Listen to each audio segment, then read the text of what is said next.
Thank you for joining us for our second official briefing on Tropical Storm Nicole and the city's preparedness efforts. At the last report, Nicole was moving closer to the coast of Florida and is still expected to make landfall south of Duval County sometime very early tomorrow morning as a Category 1 hurricane.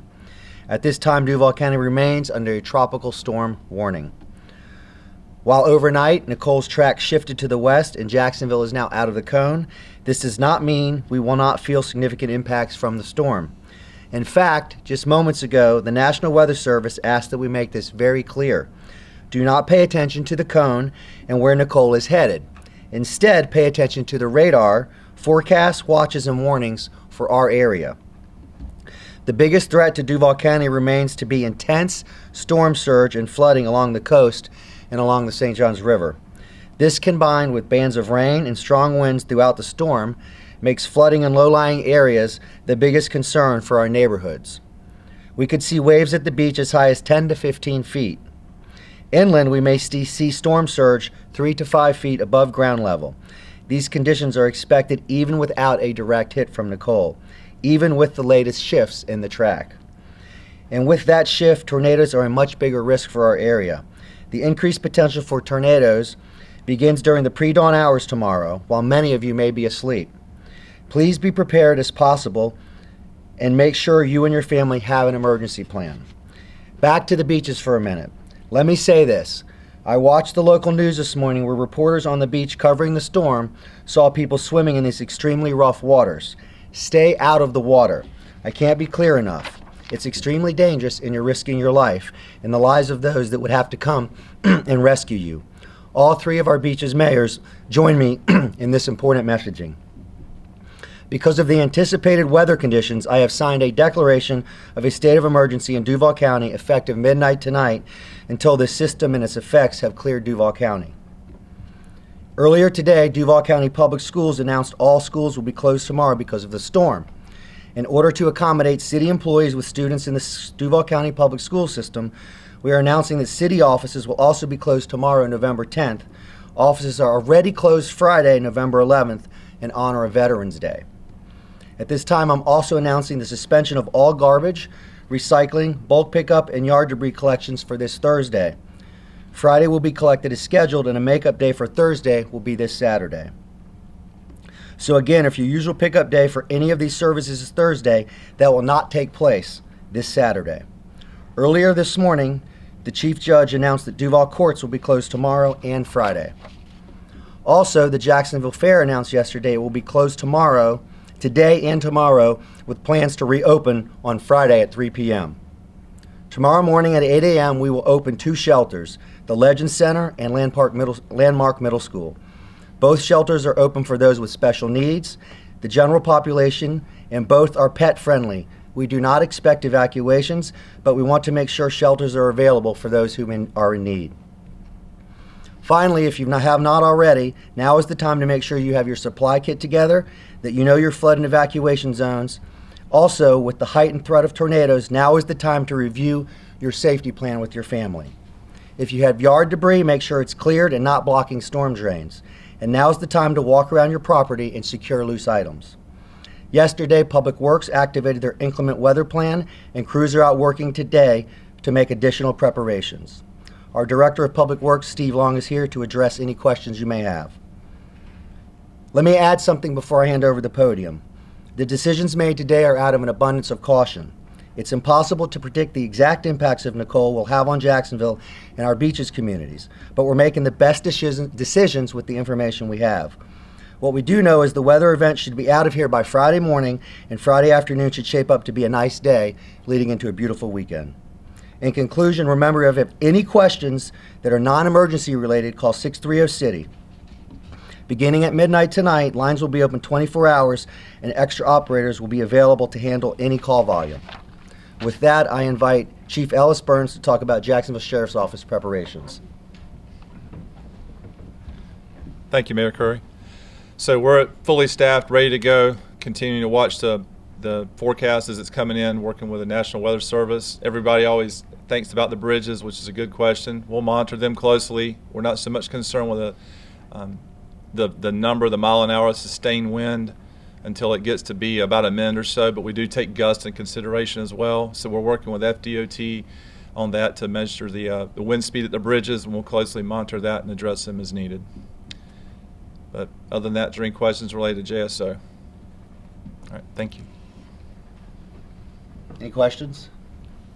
What is the possibility of evacuations down the line? They've already issued evacuations north of us, south of us. What about Duval County? I mean, things could always change, but at this point, we don't have any plans to evacuate. It's on the heels of Election Day, late in the season, kind of an unexpected storm that snuck out at us. Do you feel like Duval County is aware of the threat and is really, prepared for this? Yeah, we're always prepared, and we're here communicating like we always do, and everybody's been working around the clock. So I just encourage people to continue to stay tuned to their local news so they know what's going on. What's your message to people who maybe haven't been paying attention? Pay attention. Mayor, just a couple of questions. We're already seeing flooding around the city this morning. What areas are a particular problem? And then when I hear, 10 to 15 foot waves at the beach, what does that really mean? Is that going to cause damage? What can we expect? Steve, I'll let you address. Yes, thank you. Public Works, Steve Long. As far as for the drainage issues you're seeing already, they're related to the elevated tides. We have crews out working to make sure our drainage systems are open and in place so that we can drain as well as possible.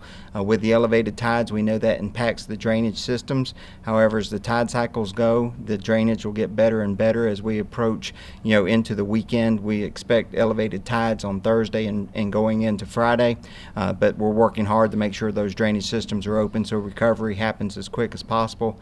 As far as for at the beach with the waves, that those waves are breaking. They're not coming over the dunes at this point, and it's something that'll just have to be observed as we move forward to see how to react. Thank you. I know you're talking about the drains, but like I said, we're already seeing flooding like on Pottsburg Creek. It's gone way over. Is this going to be the problem, and is this going to get much worse, or what's going to happen throughout the day and tomorrow? As Mary Curry said, the National Weather Service has said that you can expect to see somewhere between 3 to 5 foot tidal increase over what we're experiencing at regular tide levels. So the flooding you're seeing now is as those tides start increasing, because they aren't going to come up in a matter of minutes. It's going to increase as we go through time, and so you're starting to see those increases occur, and then National Weather Service has said it could be up to 3 to 5 feet. Are the pumps on in San Marco, and what's going to happen in Riverside along the new, at Riverside Park, not Riverside Park, Memorial Park? What are you anticipating there, and are they done with that work there?